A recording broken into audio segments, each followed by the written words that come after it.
Talk to me about what you're drinking. That's a beautiful tea. This is a goddess nectar. Wow. And What's it's that? delightful. Well, it's a tea, an iced tea, and there's crushed strawberry in it. So is this your first caffeine of the day, or have you already been up and running with? So I'm not. I have already been up and running, but I'm not a caffeine drinker. Wow. So I don't need coffee to get me started. Get up Fueled and go. by passion. Yes. You have the job. Obviously, you want to keep it. Why? I bring, I think, a unique lens, a lived experience, and uniquely qualified to meet this moment. Have been doing so from day one as mayor of Boston for the last 4 months.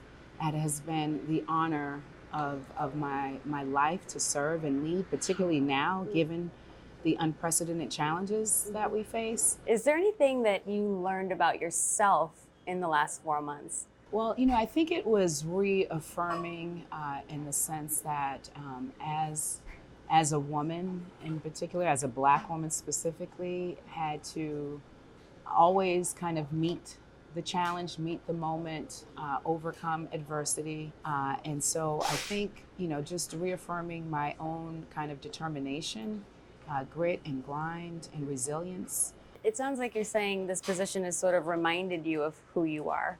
Yes, I think so. And I couldn't be more honored or grateful to be able to serve, particularly now.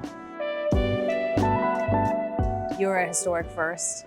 This field is historic.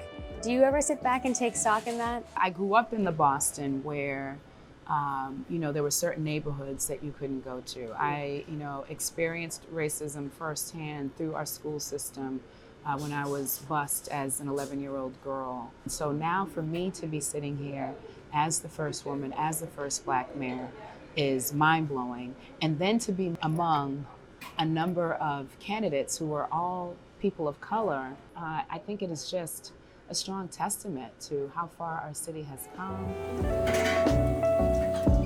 I want to talk about the fact that you're a mom and what that means to your job and what you bring to the table. Oh, I'm a mom and a grandmother.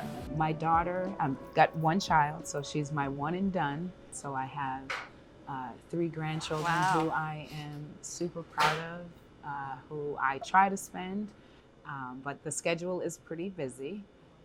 But they are, my everything. And so, I want them to have a great Boston. I want their Boston to be much better than the Boston that I grew up in. What is top of your agenda? There's so many things that, Boston is grappling with right now, but is there one thing? I mean, you have the lens now of the office of mayor.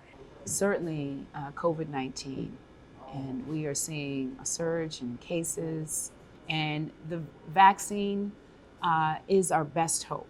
It's our best shot at getting through this pandemic.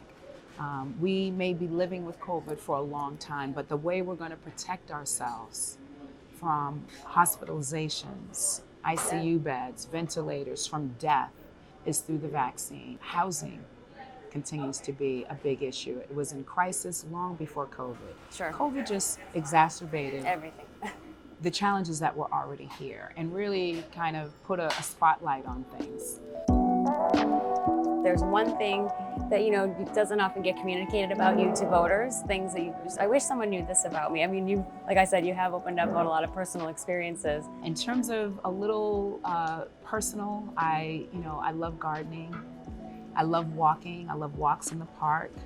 I love riding public transit. I love live music. I haven't been to like a concert. Well, no, that's not true. I was at a concert a couple of weeks ago in West Roxbury. That was wonderful. It was a great, great band. Just getting a little bit back to normal. Yeah. Well, and I wouldn't even say back to normal. No. Like for me, I